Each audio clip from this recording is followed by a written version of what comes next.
রিয়ন, সবাই কেমন আছেন? আশা করি সবাই ভালো আছেন।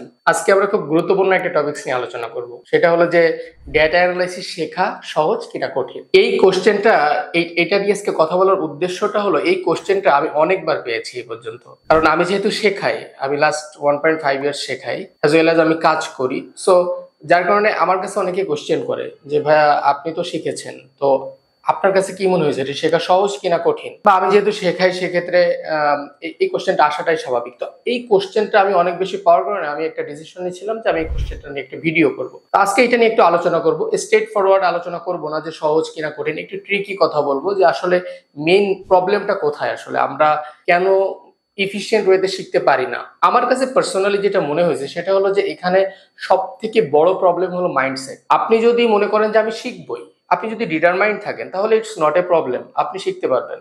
সেটা আপনি যে ব্যাকগ্রাউন্ডের থেকে আসেন না কেন, you can be from any background, you can be from engineering background, you can be from biological background, even you can be from arts backgrounds, fine arts backgrounds. তো আমার কাছে কখনোই এটা মনে হয়নি যে এটা ওটার উপর ডিপেন্ড করে, এটা ডিপেন্ড করে অ্যাকচুয়ালি যে আপনার মাইন্ডসেটের উপরে আপনি কিভাবে চাচ্ছেন। তো যদি আপনার মাইন্ডসেট ওকে থাকে তাহলে কোনো একটা কঠিন বিষয় আসলেও, যেহেতু আপনি চিন্তাই করছেন, যে চিন্তা করে রাখছেন যে আপনি শিখবেন, তো ধরুন কোনো একটা কঠিন বিষয় আসলো, তখন কিন্তু আপনার ওইটা মানে ওই কঠিনটাকে সহজ করে নেওয়ার জন্য আপনি চেষ্টা করবেন। তার মানে কি, আপনি একবারের জায়গায় দুইবার, দুইবারের জায়গায় চারবার, চারবারের জায়গায় ছয়বার আপনি চেষ্টা করতে থাকবেন যে যতক্ষণ না আপনি না পারবেন। এইটা কিন্তু আপনার মাইন্ডসেটটা যদি মানে আপনি যদি ডিটারমাইন্ড না হন তাহলে কিন্তু এটা পসিবল না। তো যার কারণে আমার কাছে মনে হয় যে ডেটা অ্যানালিসিস শেখার সবথেকে গুরুত্বপূর্ণ যে জিনিসটা আমি ফিল করছি আমার লাইফে সেটা হলো ডিটারমিনেশন।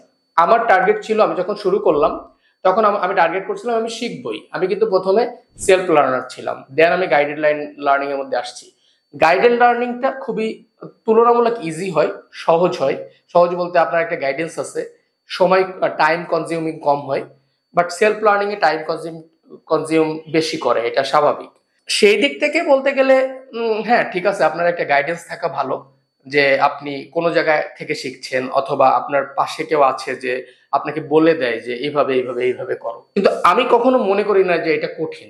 আমি যদি এক কথায় লাস্টলি বলি সেটা হলো এটাকে আমি কঠিন বলতে পারবো না। আমি বলবো যে এটা সহজ। হ্যাঁ কঠিন তাদের জন্য, কারা, যারা কঠিন মনে করবে, যারা মনে করবে ওরে আল্লাহ এটা তো আমার পক্ষে শেখা সম্ভব না, তার জন্য কঠিন। কিন্তু কেউ যদি মনে করে না এটা আমি প্রথমবার বুঝিনি, আমি আরেকবার দেখবো, আমি বুঝিনি আরেকবার দেখবো। আপনি ধরেন আমি আমি ধরলাম এখানে যেহেতু টুলস এর ব্যাপার আছে, এখানে যেহেতু স্ট্যাটিস্টিক্স এর ব্যাপার আছে, ছোটখাটো সিম্পল ম্যাথমেটিক্স এর ব্যাপার আছে। এখন আপনি যদি চিন্তা করেন যে আমি পাইথন কিভাবে করব, আমি পাওয়ার বিআই কিভাবে করব, আমি এসকিউএল কিভাবে করব, এই কথাগুলো যদি আপনার মাথায় আসে তাহলে সমস্যা। কারণ পাইথন একটা প্রোগ্রামিং ল্যাঙ্গুয়েজ। আপনি যখন প্রোগ্রামিং ল্যাঙ্গুয়েজ নিয়ে মানে কাজ করা শুরু করবেন তখন আপনি এন্ট্রি লেভেলে যে প্রবলেমগুলো হয়, প্রবলেমগুলো আপনি ফেস করবেন। তো আপনার যদি মাইন্ডসেট থাকে যে এটা কোনো ব্যাপার না, আমি ফেস করতেছি, আমি আবার ঠিক করে ফেলবো, আমি একবারের জায়গায় 10 বার প্র্যাকটিস করব, আমি কোনো জায়গায় প্রবলেমে পড়লে সেটা সেটা সলভ করার জন্য আমি কোনো একটা ওয়েবসাইটে যাব। দেয়ার আর টলস অফ ওয়েবসাইট যেটা থেকে আপনি এর সমাধানগুলো নিতে পারবেন। সো যার কারণে এইটা বলার কোনো সুযোগ নাই এখনকার সময় যে এটা কঠিন।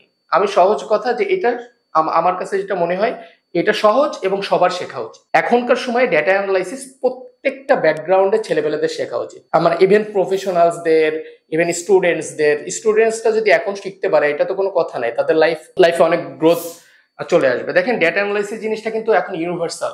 আপনি যদি ওয়ার্ল্ড ইকোনমিক ফর্ম অনুযায়ী টপ জবগুলো দেখেন, তার মধ্যে কিন্তু data analyst, data scientist, machine learning engineer, deep learning engineer এগুলো চলে আসবে। তো যার কারণে আমি পার্সোনালি বলবো যে ওই কঠিন সহজ এইটা চিন্তা না করে চিন্তা করেন যে আপনি শিখবেন, তাহলে দেখবেন যে সবকিছু ওকে হয়ে গেছে। Thank you so much. দেখা হচ্ছে নেক্সট কোনো টপিকস নিয়ে সবার সাথে ইনশাল্লাহ। আসসালামু আলাইকুম।